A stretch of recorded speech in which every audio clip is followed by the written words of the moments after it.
Hi and welcome to this video on the resolution of the Cold War.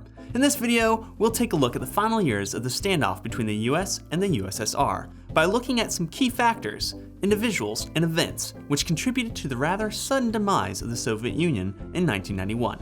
Let's get started.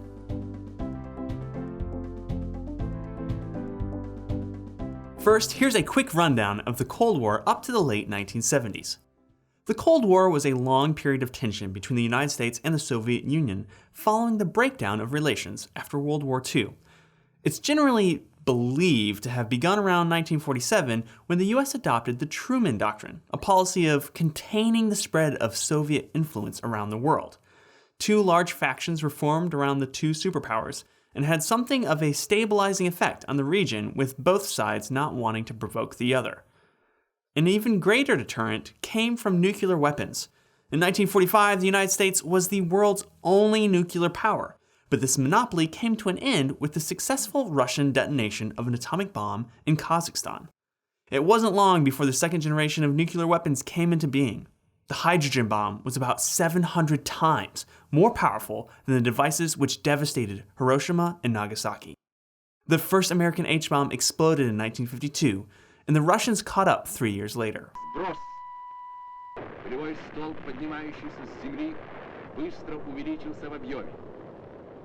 Ultimately, the nuclear arms race became about maintaining what one strategist termed the delicate balance of terror.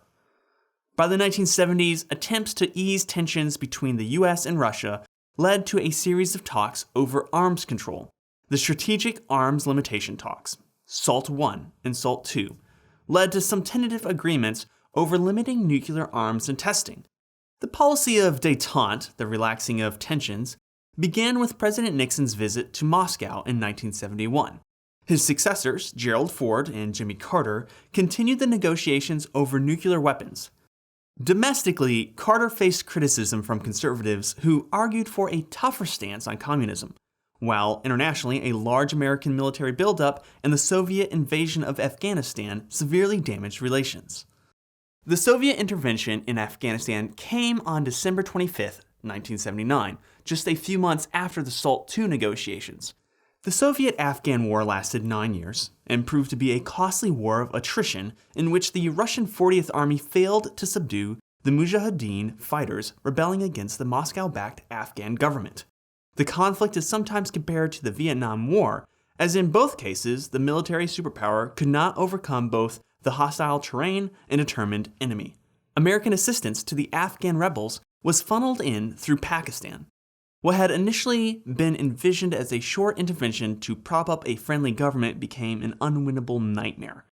By 1986, the new Russian leader, Mikhail Gorbachev, likened the war to a bleeding wound and actively sought a way out of the mess. The election of Ronald Reagan as president in November 1980 signaled a new phase of the Cold War. The policy of détente died under Carter and was buried by Reagan. Reagan was a staunch opponent of communism, referring to the Soviet Union as the evil empire in a speech in 1983. This rhetorical saber-rattling was backed by a large increase in military spending. As well as conventional weapons, Reagan pursued a project aimed at creating a defense network that could destroy an incoming nuclear missile. The project, dubbed the Star Wars program by Ted Kennedy, spent over $30 billion without succeeding. By the mid-1980s, Reagan would walk back his previous comments about the Soviet Union as he established a positive working relationship with the new Soviet premier, Mikhail Gorbachev. Gorbachev succeeded Konstantin Churenko as General Secretary of the Communist Party on March 10, 1985.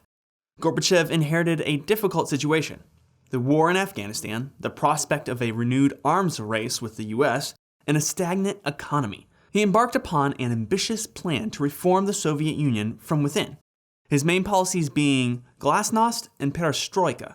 Glasnost referred to political openness, essentially opening up politics in the Soviet Union and Eastern Europe to non-communist parties. Perestroika referred to economic reforms to encourage better working conditions and individual innovation. For the first time since the 1920s, individuals and cooperatives were allowed to become business owners, and the Soviet Union sought foreign investment. At the same time, Gorbachev cut military spending and reduced the Soviet nuclear arsenal. His efforts won him acclaim abroad, but resentment from some quarters at home. 1989 proved to be a pivotal year in the Cold War and the dissolution of the Soviet Union. Gorbachev's commitment to glasnost would be put to the test. In neighboring countries, the political environment was also changing. Poland elected a non-communist as prime minister on August 24, 1989, the first since 1946, and no protests came from Moscow. Hungary was next in October, and the following month the Berlin Wall was demolished, paving the way for complete German reunification in 1990.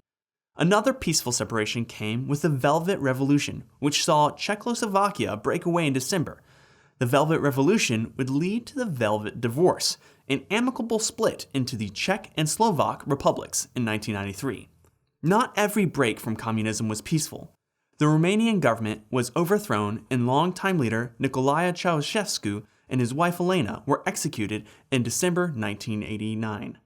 As the Allies drifted away from the Soviet influence, alarmed military officials placed Gorbachev under house arrest in August 1991. But the coup failed after 3 days thanks to support from Boris Yeltsin, who denounced the attempt.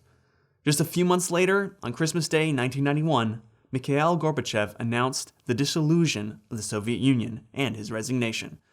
His bold reforms helped to end the Cold War, but accelerated the demise of the Soviet Union. He would later remark that the old system collapsed before the new one could begin.